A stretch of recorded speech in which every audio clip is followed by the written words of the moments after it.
Hey there, all you amazing people. Welcome to the video. And in this video, I want to tell you the real reason that you have a DPDR. You might think it's anxiety or it's stress or it's depression or it's some kind of trauma. And the truth is that it's not really any of those things.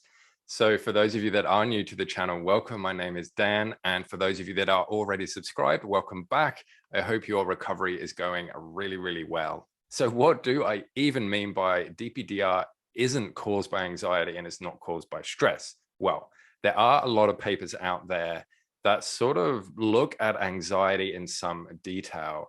And people think of having anxiety. I'm sure you even say that perhaps about yourself. Oh, I have anxiety, or I know I have a friend who has anxiety.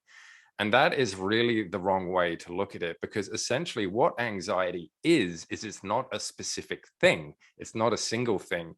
It's actually a collection of behaviors and thought processes. What this means is that you don't have anxiety, you do anxiety. So how are you doing anxiety right now? Are you tensing up all your muscles? Are you getting really hot?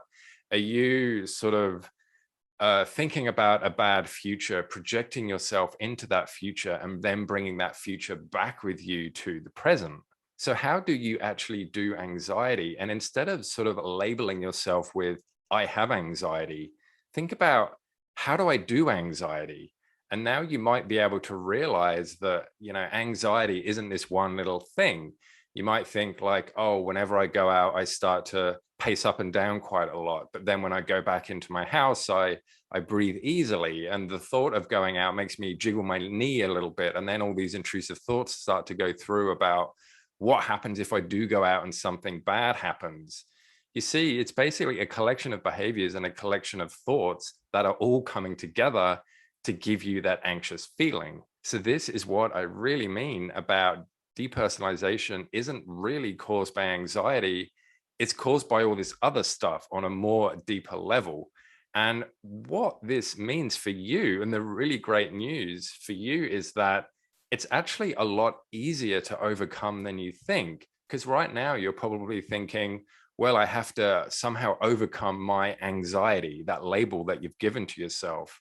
And because you don't even know why you're anxious or what you're doing, you're not even aware of how you're doing anxiety, then of course it's going to seem like trying to climb a mountain to overcome it, because you don't even know what you're doing. Once you start to reframe your anxiety, or basically look at it in a different way, you can start to see all these patterns and start to see all these habits and things that you do.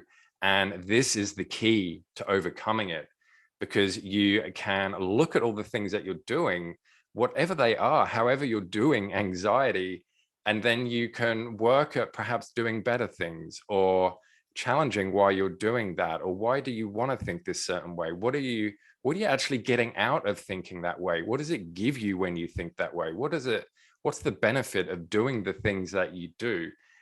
And then when you do figure out all these things, then you can figure out much more resourceful ways to actually get them, or you can challenge the thoughts, you can challenge the actions. So a practical explanation of this could be that you feel like you don't want to go out in case the DPDR comes on, or in case it gets triggered and you don't know what to do. So you go out and you're just sort of worried about it the whole time, or it actually stops you from going out in the first place. So this is a thinking and a behavior thing. So now what you can do is you can actually sort of say, well, how do you know what's going to happen? Like, can you predict the future? Could it actually be that because you think that you're going to have some kind of panic attack or some kind of trigger, that when you go out, sort of in the back of your mind, you're actually looking for things that are going to make you triggered, and you're looking for things that are going to give you that panic attack. So then you can go out, you can find these things, you can start to feel a panic attack coming on, or you can start to feel the DPDR coming on. And then guess what? You can say to yourself, see, I told you, I knew that I'd have a panic attack when I went out. I knew that I'd feel DPDR coming on when I went out. So you're sort of living your own story here. You're creating your own story, and perhaps even you might be self-fulfilling your own prophecy here. Whereas if you actually go out with the mindset of, Well, I don't know what's going to happen when I go out. Maybe I'll just go out, go with the flow and see what happens. But if I do feel things starting to overwhelm me a little bit, then I can do this, this, this, and this, which will help me. But you know what? If I don't feel anything overwhelm me, then I'm just going to go out and have a good time. And what actually happens here is you go out just with an open mindset. You're not going out looking for things to scare you. You're not going out looking for things, whether you're consciously looking at them or subconsciously sort of noticing something out the corner of your eye, to fulfill that story you've got of, oh, I'm going to get really scared when I go out and my DPDR is going to get stronger. You're going to break free of that. And now, once you've figured that out, you're going to start to get in the habit of doing the better thing, which is really going to reduce your anxiety and it's going to reduce your DPDR. So can you really see how the anxiety is a doing thing and it's a thinking thing and it's all these little things? So now you've isolated one thing of, I'm going to go out and this is going to happen. Okay, that's one thing fixed now. Let's look at the next one. Let's look at the next one. Let's look at the next one. And once you start to look at these, you start to get stronger and stronger and you start to feel better and better. So some of these other ones sort of fizzle away by themselves. And that's why DPDR recovery isn't this massive mammoth task that you think it is. And that's why you can actually recover a lot quicker than you think you can.